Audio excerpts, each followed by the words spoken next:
Hey, what's up everybody? This is VisitJoan and welcome to my part of the Sims streamers and YouTubers Facebook group Island Beach House collab. Now, there are a lot of other talented YouTubers doing beach houses as well, and as soon as all of them have posted their videos, I will leave a link down below in the description so you can check out all the other people's videos.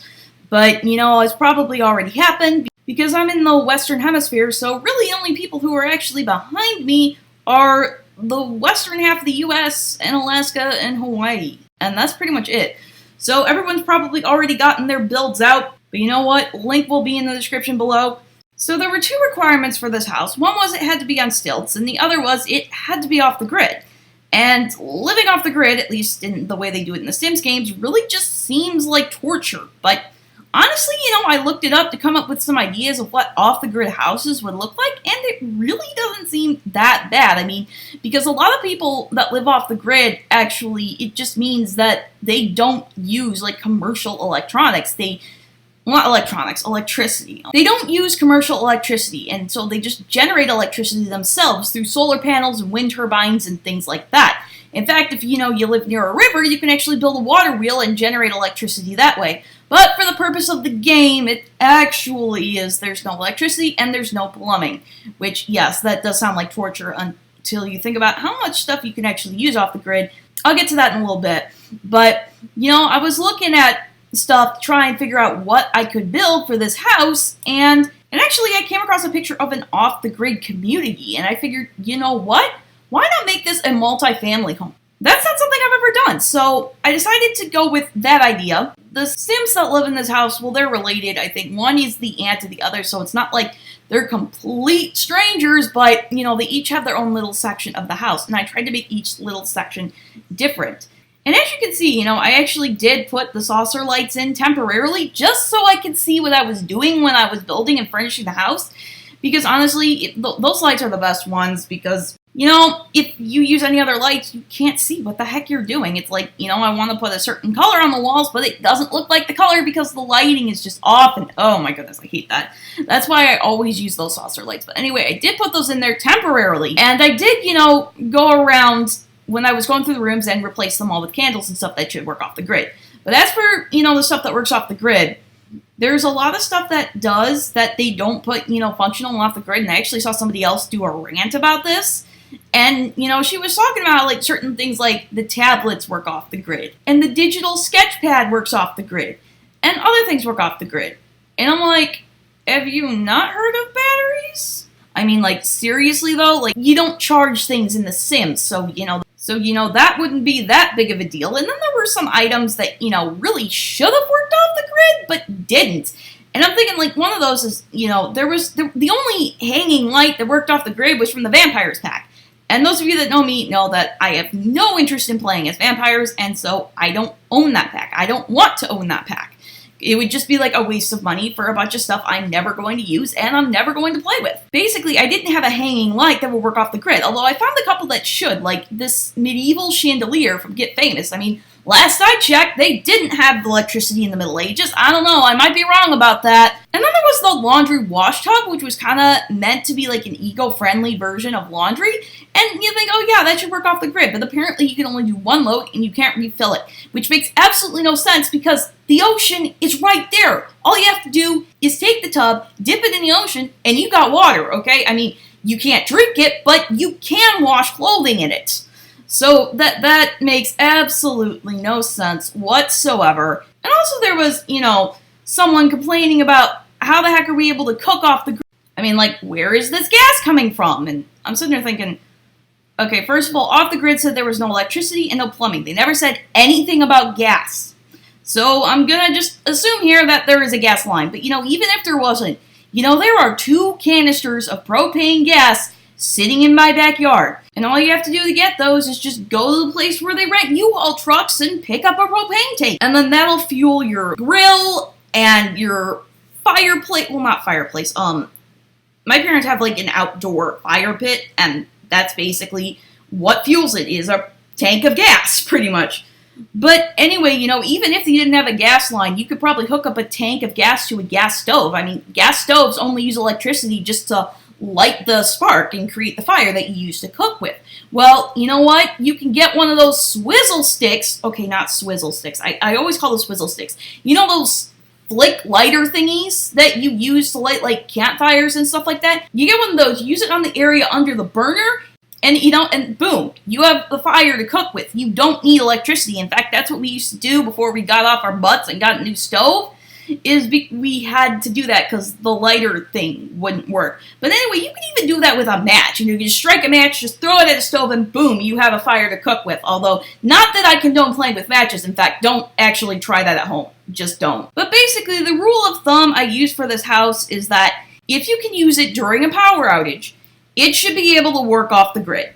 And I know there are a couple things in here that might not, like I had a radio, but, radios run on batteries. And even if that doesn't work off the grid, it's kind of there for show, because you really would have one. Like, when you think about it, when when there are hurricanes and people have to evacuate, they bring, like, battery-operated radios so that they know when it's safe to come back. And things like that. Like, those things are, like, really useful in disaster-type situations. And they wouldn't necessarily need to be plugged into the wall because the electricity might be out and you rely on like battery powered things. And I also put a laptop in one of the rooms just because, like I said, batteries in The Sims, they don't need a charge, and so a laptop will be functional. Internet access you probably wouldn't have unless you mooched off the neighbors. And then there's another thing with like cell phones. Okay, can we talk for a minute? I get that cell phones wouldn't work, there wouldn't be cell service off the grid, but the lot that I'm on is in the middle of the town. I don't know how to pronounce that. I think it's Oolong? I don't know. I tried. Actually, the word's not even in front of me, so let me look that up. It's Ohanali Town. At least I think that's how you say it. I don't know. I may have pronounced that wrong. I tried, guys, and I really feel like it's important to try because, in high school we read this story about this girl that was growing up in India when it was colonized by Great Britain, and her name was Santha, and basically the teacher at the English school she went to said, well, I can't pronounce that name. I'll just call you Cynthia instead. And it was just, like, kind of really disrespectful. So, I always feel like it's important to at least try to pronounce some of these names. And, if you get it wrong, they can correct you and you can try to learn it. But anyway, you guys, back to what I was saying before I went on that random tangent thingy. My house is in the middle of Ohanali Town, and so there would be cell service all over the town. So guess what? Even in the off-the-grid lot, you would get cell service, because that's not how cell service works. You don't get like a null void of cell service in the middle of town. I know I've been in the null void of cell service before, but that was when we were in the middle of nowhere. But this is in the middle of a town. You don't just have like one lot where you say, oh, it's off the grid, and then cell service disappears. No, the cell phone signals are all over the place. Same with radio signals. So like radio, if you have batteries, and cell phone service, it should work, but apparently it doesn't. But anyway, you guys, I did make this duplex for, 2 families, and they're related, because there's a couple that lives in the, let's see, is it left or right? Because sometimes I'm just left, right, and paired. I think it's the left. Yeah, it's the left. Okay, it's the left. The family that lives in the left is just a couple. And one, I don't remember if it's the man or the woman that is the aunt of the mom that lives in the right half. But in the left half, I basically furnished it for like a couple, and the right half I made for a single mom with 2 girls. And I also gave them a corgi, because why not? Corgis are cute. But anyway, so I was thinking maybe some kind of like the backstory is, maybe the mother, got a divorce or something. Maybe her husband or ex-husband wasn't exactly all he said he was, and was probably mistreating her a bit, if you know what I mean. And so she moved herself and her daughters in with her aunt and uncle because, oh my goodness, wait, did I just say that the man or the woman could have been the aunt? Oh my goodness. Well, there goes gender stereotypes. We don't need to worry about those anymore. But anyway, you guys, she moved in with her aunt and uncle because they lived off the grid, and so she felt like that would be a lot harder for her ex to find them and cause more harm for their family. And even though she's not a mermaid, I use the mermaid hair because why not? I think when, she finally got free of that horrible guy, she might have said, you know what, I am doing something that I want to do, and you know what, I'm going to dye my hair lots of weird colors. Well, not lots of, a couple weird colors, and I chose the hairstyle I did. I love that color combination. Like I said before, their side of the duplex basically has 3 bedrooms, one for each of them, and then there's like a little, I think there's a master bathroom, and then there's a little bathroom off the front of the house. There's no bathroom on the first floor because I honestly couldn't cram it. And on the left side, I put the living room and the dining room in one room. And on the right side, I put the dining room and the kitchen in one room and have the living room be its like own little separate area. You know, I did both the kitchens there. Oh, great, my mom is home. That's going to be great. Okay. I did both the kitchens differently, and you know what? I'm going to be right back. Okay, I'm back. Well, that was a really interesting day I had there, because apparently a lot of people were trying to tell me that the pay gap between men and women doesn't exist. But anyway, you guys, back to what I was saying about the kitchen, and you know what? I don't really have anything else to say about the kitchen. I just tried to do them differently, and you know, hopefully they both look like kitchens. I mean, I was doing something kind of funky with the cabinets. I was trying those like little end pieces on the cabinets that I never used. I started using them. Then the one bedroom, since the left side of the house was actually for, you know, a couple, I actually made the one bedroom kind of like a loft. So I thought that would be kind of cool. So I did that, and so they can wake up or something and just look over the living room. That is really cool.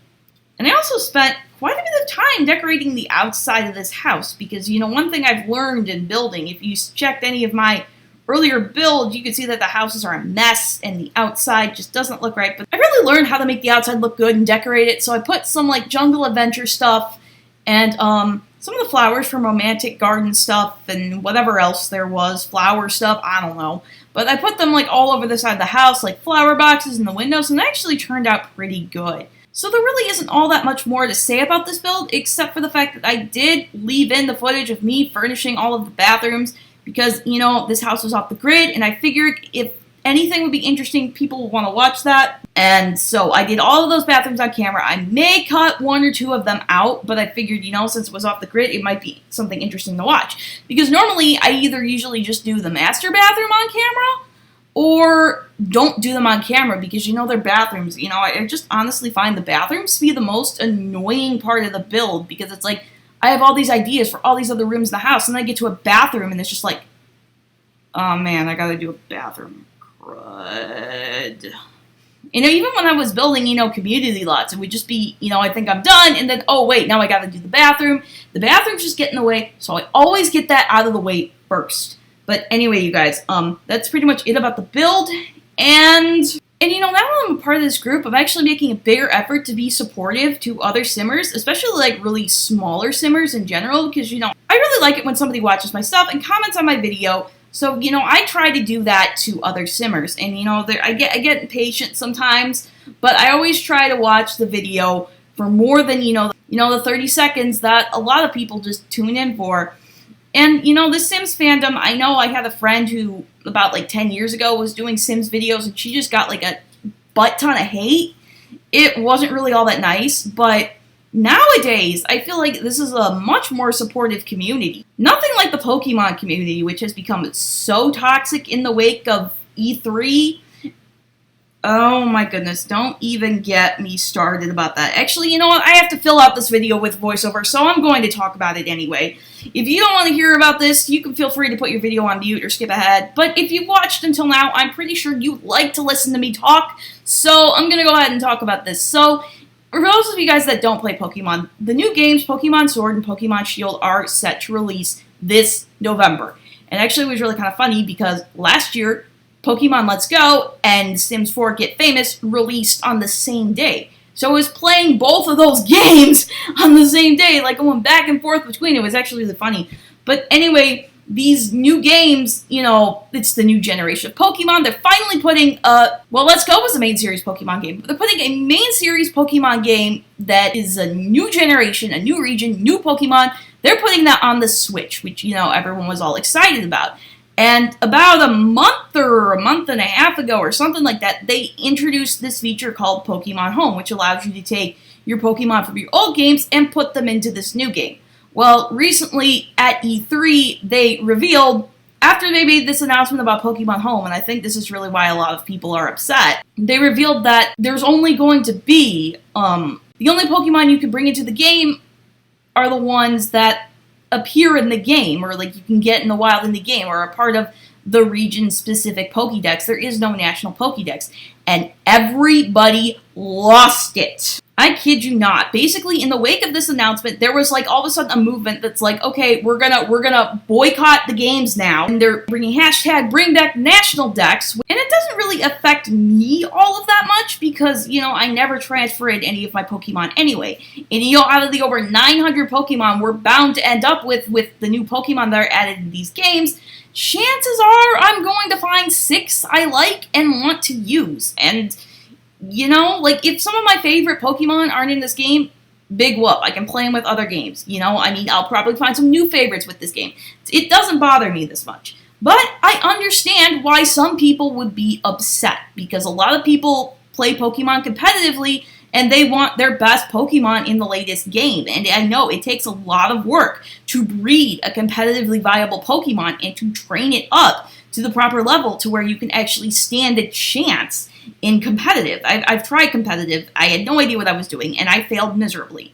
So I know that takes a lot of work. And you know, it's okay to be disappointed with the fact that not every single Pokemon is going to be in the game.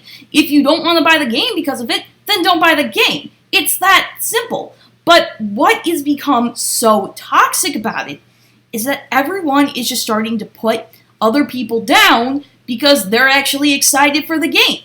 I'm actually recording this Monday evening, and it was about a week ago where the Pokemon Company made a Motivational Monday post. It was like this new Pokemon called Wooloo, which is a really fluffy sheep. You can look it up on Google if you don't know what it is. But anyway, they were saying how Wooloo is rooting for you. Go get this week.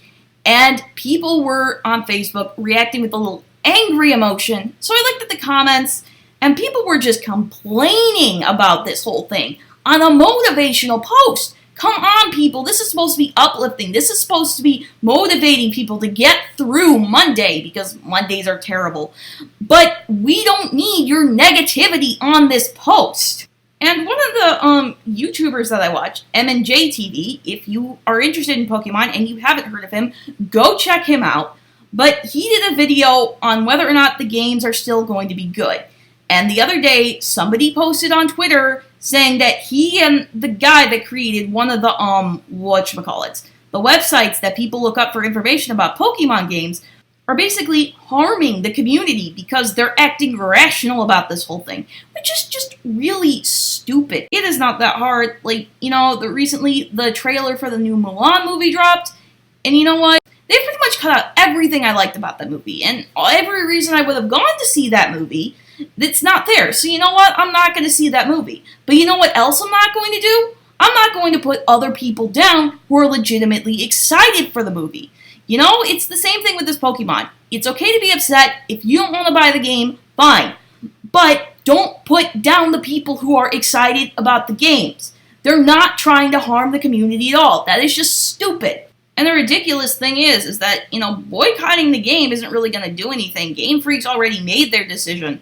They need to get this game out in time for the anime to premiere and the trading card games to be released and the, you know, all this other stuff. And it's just like, no game is perfect, guys. It's just like The Sims. There are some packs that are absolutely wonderful, and there are some packs that could definitely use improving, i.e. My First Pet stuff. And I've already went over how I feel about that. I don't think it's as big of a failure as most people said it was, but they definitely did not do that right. But anyway, you guys. And you know, The Sims also have packs that some people aren't going to be interested in, and other people will be, you know? If you don't like it, then don't buy the pack. But just don't, you know, just go around spreading all this negativity. It's just, you know, nobody wants to hear that. Okay, so now that my little rant is over, it's about time I wrapped up this voiceover. Anyway, you guys, I hope you enjoyed this speed build. If you did, I would really appreciate you leaving a like and leave a comment too. Let me know what you think about it. Let me know what you liked about it. Let me know if there's anything I can improve on. Just be nice about it. And also feel free to go into the description and check out all the other awesome creators that made builds for this collab. And I would really appreciate it if you considered subscribing as well. But that's it for me. I'm going to get up out of here. I've got to edit this video. And I'm going to be seeing you next time. So, bye everybody!